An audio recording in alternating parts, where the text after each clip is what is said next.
এই যে এখন আমরা আবার এই যে নামা শুরু করেছি 1000 ফিট উঁচু থেকে।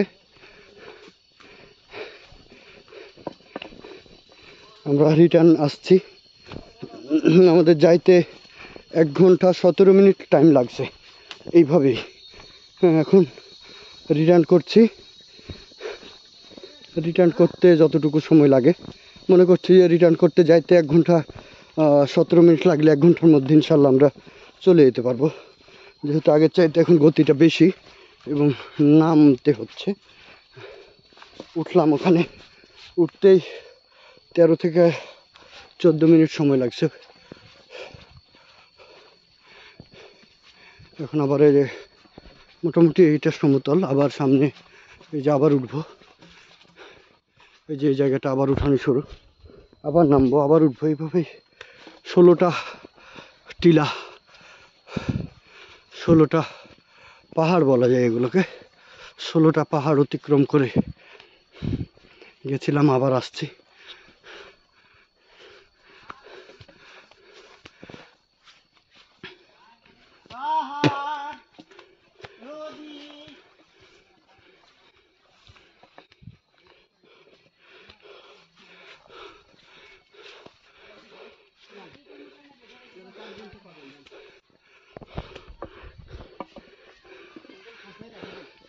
স্যান্ডেল এক জায়গাতে লুকিয়ে রেখে দিন, ওই যে সামনে টেন্ট আছে ওখানে স্যান্ডেল রেখে দিন।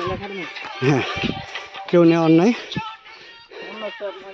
অনেক সুন্দর, কষ্ট হলেও যান, ভালো লাগবে। পর্যটক যাচ্ছে, তারা কিন্তু আর বলতে পারবো না যে এতটা কষ্ট আপনারা যায়েন না। তবে সেখানে গিয়ে সকাল সকাল রওনা দিয়ে যদি সারা দুপুরটা থেকে বিকেলে রওনা দেওয়া যায় তাহলে একটু কষ্ট কম হবে। ঝর্নার শব্দ, শিরশির শব্দ প্রাণবন্ত করে তোলে মনকে।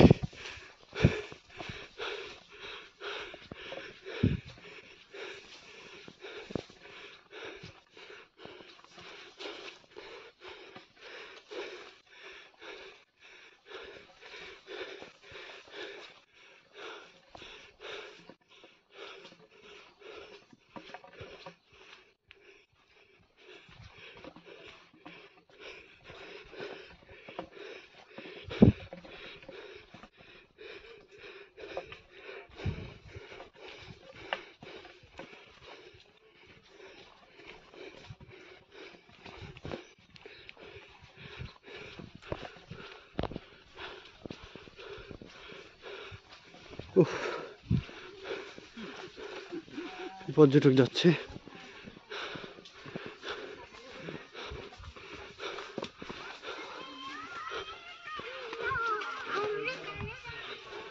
যে মহিলাগুলো যাচ্ছে। আন্টি সাবধানে যান, অনেক কঠিন জীবন তাদের জন্য অপেক্ষা করছে সামনে।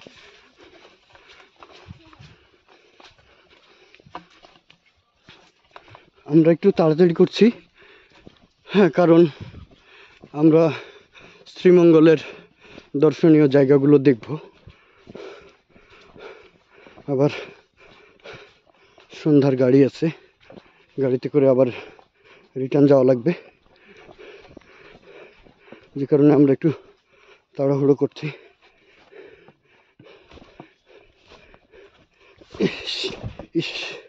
Adventure life. তবে রেস্ট নিয়ে যদি যাওয়া যায়, হ্যাঁ, একটা টিলা থেকে আরেকটা টিলা একটু রেস্ট নিলাম, তাহলে হয়তো এতটুকু প্যারা বুঝতে পারবো না, বা পারবে না কেউ। আমরা অনবরত বিরতিহীনভাবে আমাদের যে 5 জন টিম মেম্বার আছে সবার মনের একটা জোশ, শরীরের একটা শক্তি, যদিও আমরা চাঁপাইনবাবগঞ্জের লোক, সেটা তো প্রমাণ করতে হবে 100% যে আমরা অন্য জেলার তুলনায় বেশ শক্তিশালী, বেশ প্রাণবন্ত, বেশ উজ্জীবিত।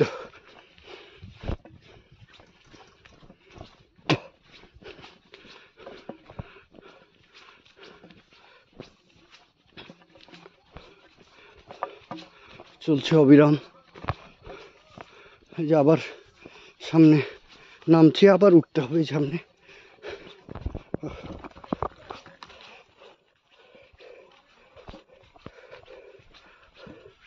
এই যে আবার উঠতে হবে। এই যে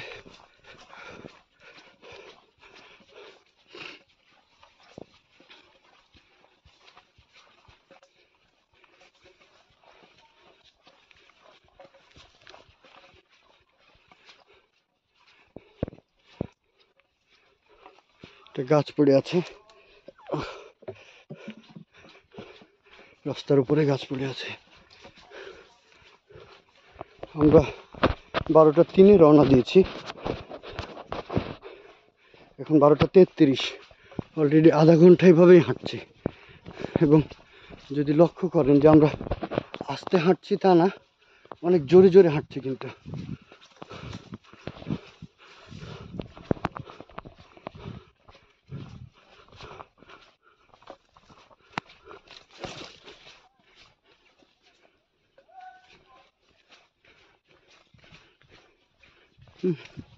সামনে চলে গেছে তারা। যেহেতু আমি ভিডিও করছি আর হাঁটছি, আমার একটু সময়টা বেশি লাগছে, নাহলে হয়তো আমি তাদের সাথেই থাকতাম। এগুলো বাঁশ গাছের অভাব নেই, মানে ভিডিওতে দেখতে পাচ্ছেন যে চারিদিকে গোটা 1.5 ঘন্টার পথটা পুরোটা এই বাঁশ বাগান, বিভিন্ন সেগুন কাঠের গাছ, বিভিন্ন গাছে আবৃত। এই দেখুন রাস্তার উপর একটা বড় গাছ।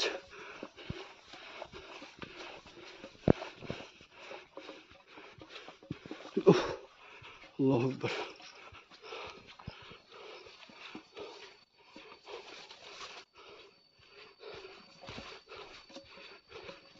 আমরা হয়তো এই পথে নতুন একটা রেকর্ড করব, কারণ আমরা যে ছেলেটা সিএনজিতে আসছি তাকে জিজ্ঞাসা করছি, বিভিন্ন সেনাবাহিনী নৌবাহিনীর সৈনিকগুলো, বিভিন্ন স্পোর্টসম্যান, তারা এই হামহাম ঝর্ণা দেখতে আসে এবং তারা কেউ নাকি 4 ঘন্টার আগে হয়, 4 ঘন্টা লাগবেই, কারণ ঝর্ণার ওখানে তারা সময় ব্যয় করে, যেটা বুঝতে পারি। কারণ এই ঝর্ণা ছেড়ে তো আসার ইচ্ছা করবে না, যারা ঝর্ণা প্রেমী পাহাড় প্রেমী হবে।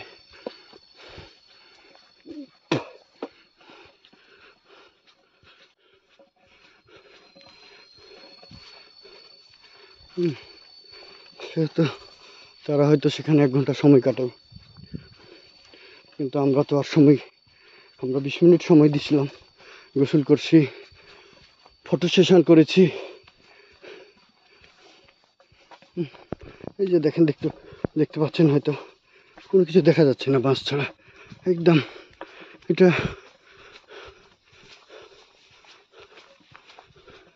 যে বড় একটা গাছ। আবার নামতে হবে। আমরা যাওয়ার সময় উঠছি 1000 ফুট উপরে, তারপরে নামছি। আবার এই যে 1000 ফুট উপরে নামছি, উঠছি, আবার এই যে নামছি, তো নামছি ক্রমধারা। হয়তো বুঝতে পারছেন।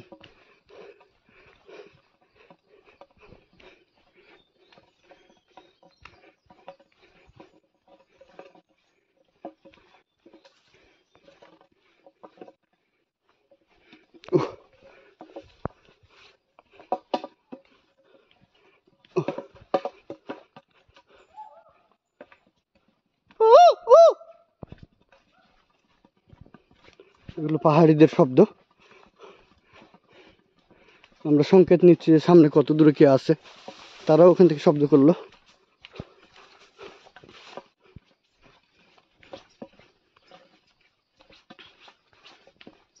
তো ঠিক আছে, 10 মিনিট প্রায় কাছিয়ে গেল।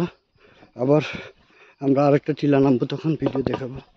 আল্লাহ হাফেজ, সবাইকে ধন্যবাদ।